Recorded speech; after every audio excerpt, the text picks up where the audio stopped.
Hey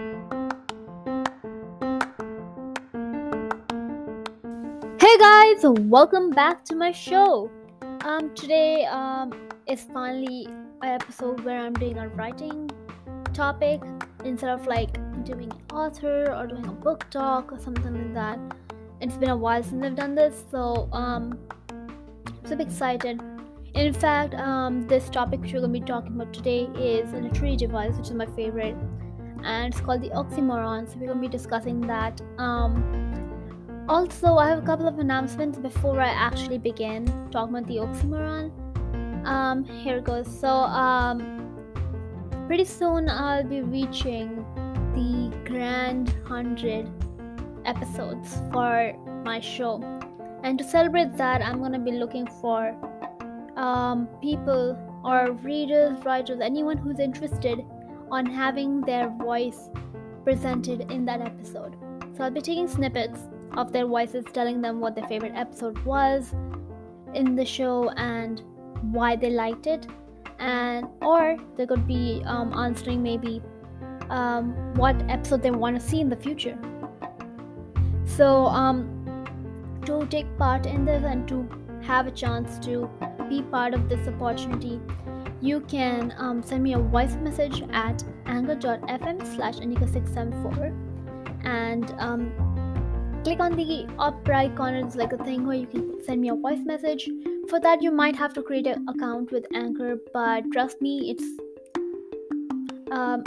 doesn't send you spam email at all. So if you're worried about that, don't worry. So you have all the opportunities to do all of this.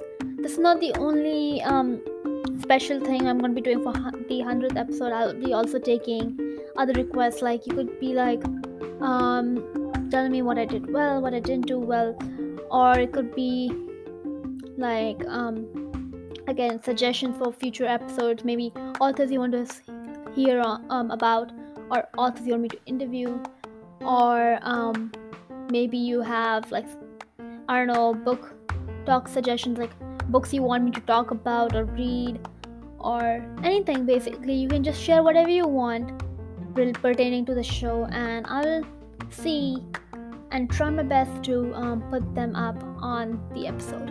So I'm going to be putting up at least like 10 voices apart from mine onto the episode. So feel free to do this. This is going to be open for like, the deadline to do this is probably going to be like around like, I don't know, December 25th, right?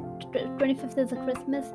It's the day of Christmas. So in fact, December 25th, or like on, I believe, the 18th or the 19th or the 22nd actually is when the 100th episode is gonna be. So I would rather have you guys kind of send me the voice messages around like the weeks prior to 22nd. So 22nd December is when I'm planning on like having the 100th episode.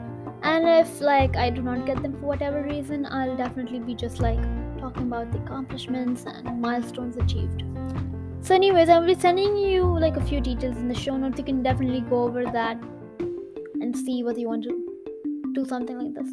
Anyways, let's get into the little device talk, and let's start. So an oxymoron is a literary device, and it is basically something that shows two contradictory definitions side by side. Most of the time, they actually form a new phrase or word or anything of your choice, So sometimes they even can cause confusion, so it's always best to use it in a proper manner. Sometimes they can seem quite weird as well. So like sometimes oxymorons do not seem like they're required, but people still use them. And that is true. Sometimes it does seem weird, but it's an amazing way to show two contradictory thoughts or ideas together. So it could just be something like, it also like actually adds like a playful like kind of effect, and sometimes even adds like a kind of like a deep effect that allows you to kind of enhance your writing. Now this has been like something that has been discussed deeply on many writing YouTube channels, on many courses online for writing. But my way of talking about this is slightly different. I believe that oxymorons are good to use as long as you know how to use them. So right now I'm going to be talking about the difference between the oxymoron and oxymorons and like things which are not oxymorons, kind of like to make sure that you guys understand what it is. So again, oxymorons, as I said earlier, are two contradictory terms. So like it could be like happy and sad, or basically two opposites. So like happy and sad, or angry and happy, or let's see, morning and night. Basically any kind of thing which is that. But things which are not oxymorons are obviously going to be the ones that are not contradicting each other. Like it could be happy and cheery or cheerful, right? They are not opposites, so they're not going to be an oxymoron. Now, for those of you wondering, how do I know when to use an oxymoron? Well, since an oxymoron is like used to describe two contrasting or contradicting things, they're mainly used in poems or verses, or like stories which are written in verse, to create more of a rhythmic pattern. Now, of course, you can use this in writing as well, even though it's not commonly used as of now. But you can kind of experiment around with it, figure out how you want to use it. This is actually really like a prominent effect or a tool that Charles Dickens uses in his book called A Tale of Two Cities, where it's like talking about the contradicting things a lot through oxymoron. And that, of course, is a book, a novel. And the way he uses the oxymoron is very profounding and very clear. So you really need to have like a lot of practice with the oxymoron in order to use it in your own writing. Now, to practice, what you can do is you could just like read books, just basically reading, trying to find books with oxymorons or trying to spot them will help you recognize and understand how you can use these oxymorons or these literary devices in your own writing. Now, oxymoron is not the only literary device that has contradictory terms. It's also the paradox. But paradox are actually two or more contradictory ideas, not just one. So it could basically be like a bunch of things, like three or more together, right? Some examples of like oxymorons, which are there in many famous books, would be I'm happily sad. Now that doesn't make sense to some people, because like how can you be happily sad if you're sad, right? You cannot be sad and happy at the same time. So that's kind of like an oxymoron because it's contradicting. Or the living dead. The living dead is a very popular one, especially in the tales or the basic stories or cultural beliefs of people who believe in the Day of the Dead. So personally, I actually love reading about new cultures and myths and all kinds of cultural beliefs and stuff, and I find this very interesting because it's really showing how they kind of respect the dead and make sure they are given a nice place to kind of feel like they're back, right? So the living dead, now this is kind of obvious a little, but kind of shows that like you cannot be living at the same time as you're dead, right? Because if you're dead, you're dead. Well, the living dead is definitely an oxymoron, two contradictory terms. Now I guess by now you might have figured out what I mean by contradicting, and if not, then contradicting is basically opposite terms.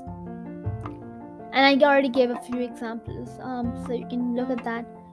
Or if I'm pretty sure this term is pretty much used right now. Pretty ugly, right? That's a common term now. Many people, when they say pretty ugly, means that a person is super ugly. But in terms of writing, it could seem like someone's pretty and ugly, which doesn't make sense because, again, this is also opposite. Pretty and ugly doesn't make sense because it's contradicting each other, and therefore it's an oxymoron.